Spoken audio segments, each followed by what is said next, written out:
The international business model is to replicate the South African business model in three phases. One is to focus on improving our distribution capability.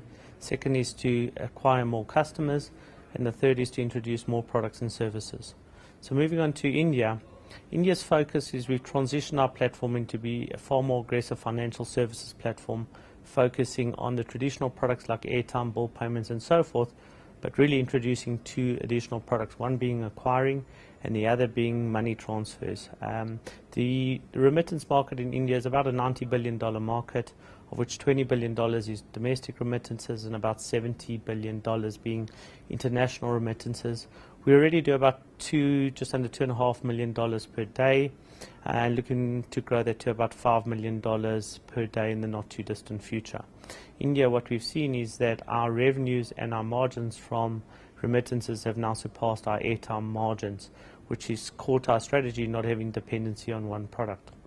In Mexico, our network is still growing tremendously. We have over 90,000 points of devices deployed and growing steadily. We do similar to the likes of India, where we distribute airtime, bill payments and so forth. But what we've introduced now is we've signed up a deal with both Banamex and Visa and converting our devices into doing POS acquiring for both debit and credit cards, and hopefully in the not too distant future having the ability to distribute SIM cards like South Africa and earn some form of annuity income.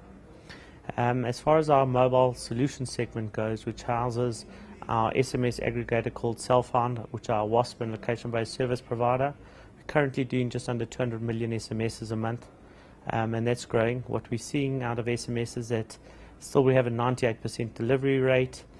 People use a lot of SMSs, and of people receiving SMSs, 80% open their SMSs within 3 minutes. What's important about SMSing versus instant messaging, the sender pays all, so the consumer is not required to have data, so it allows people to have constant communication with their customer base.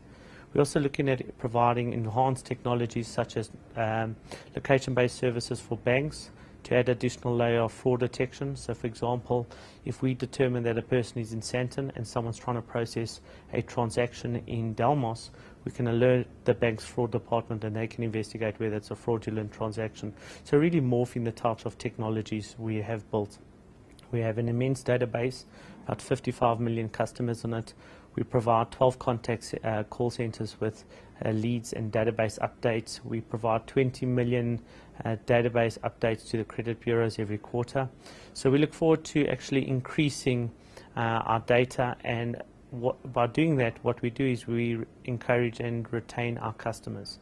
We acquired a company called Via Media. Via Media is a content provider, and what's important in our world with content, well, as far as we are concerned, data is infinite. Voice will sooner or later get to a point where no matter how cheap voice is, you cannot talk for more than the hours in the day. Yet data, or the internet, is infinite. You can download data while you're sleeping. So Via Media provides content, ringtones, wallpapers, music and so forth. And with our increasing consumer acquisition, the ability to provide them products and services to encourage retention. So all in all, from an international point of view, focusing on building our distribution base, increasing our products, and locally in terms of our content provision, encouraging customer acquisition and reducing churn. It's been a very good year and building substantially for the future.